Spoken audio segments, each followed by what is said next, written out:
ایک مرد کے لیے نیک عورت اور برے مرد کے لیے بری عورت، یہ اس دنیا کے لیے ہے یا آخرت کے لیے بھی؟ بھائی نیک مرد کو دنیا میں بری عورت بھی مل سکتی ہے، اور نیک عورت کو دنیا میں برا آدمی بھی مل سکتا ہے. صبح شام ایسے واقعات ہو رہے ہیں، اچھا والا آدمی تھا الٹی سیدھی عورت مل گئی، اچھی والی عورت تھی الٹا سیدھا زانی شرابی آدمی مل گیا دھوکے سے.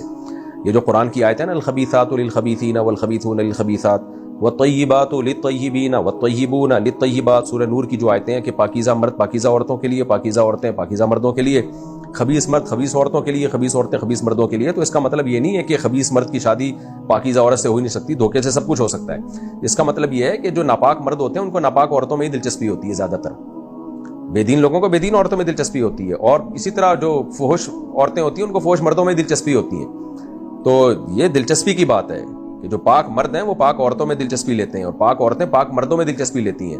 اور آج بھی دنیا میں نظر آتا ہے دیندار لوگ اکثر چاہتے ہیں ہمیں پردہ دار با حیا لڑکی چاہیے، اور جو ناچنے کودنے والے ہیں وہ چاہتے ہیں ہمیں ایسی ٹھمک جو ہے نا ٹھمکے لگانے والی اور ناچنے کودنے والی چاہیے. ان کو بولڈ اور جو ہے نا بے حیا اس ٹائپ کی لیڈیز چاہیے ہوتی ہیں. تو یہ مطلب ہے آیت کا. باقی دھوکے سے تو بہت کچھ ہو سکتا ہے. اچھا بھلا نیک آدمی کی بیوی فراڈ نکل آئی، اچھی بھلی نیک عورت کا شوہر فراڈی نکل آیا، یہ تو دنیا میں ہو رہا ہے. اس لیے شادی سے پہلے سوچ سمجھ کے شادی کرنی چاہیے.